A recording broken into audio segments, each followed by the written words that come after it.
The following is brought to you by the law offices of Gersowitz, Lebo, and Corrick.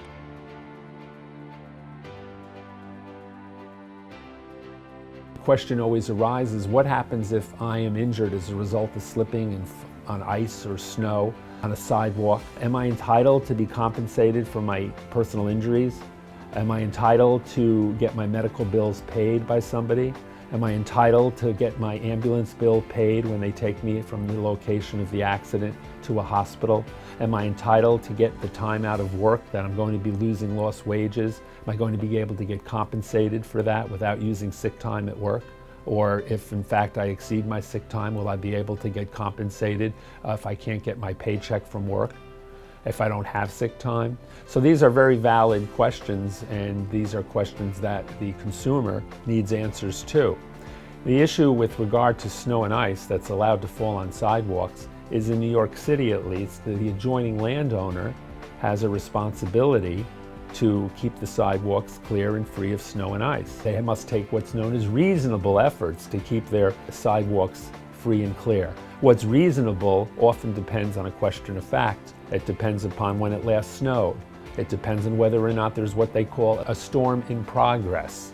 Generally, the landowner will not be obligated to clear the adjoining walkway or sidewalk if there is a storm in progress. But there, on the other hand, have to be reasonable efforts. And we see in negligence cases in particular, in this area of legal protection for consumers, that it's a question of reasonableness.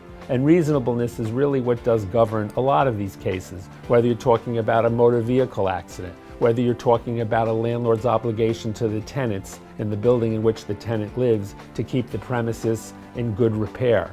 So it's usually a question of fact for a fact finder, such as a jury, to make the determination whether, under the circumstances that are presented in court to the jury or to the fact finder, as to whether or not the actions or conduct of the driver or the owner of the vehicle or the landowner, who's either adjoining the sidewalk where there's been snow and ice deposited, or whether or not it's someone who is making sure the elevator in the residential building is kept in good repair. It's always a question of reasonableness. And that's what the genius of our system is, because it keeps within the confines of the jury box and the Seventh Amendment guaranteed to right to trial by jury for the community to voice its opinion as to whether or not someone is deserving of being compensated. Compensation's not a windfall.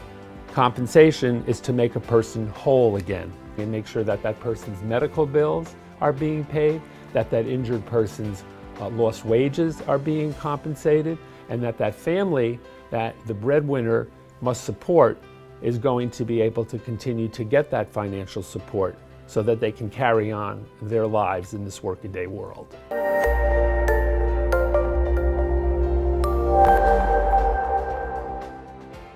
If you or a loved one has been injured due to negligence, please call 800-529-9997 or visit lawyertime.com.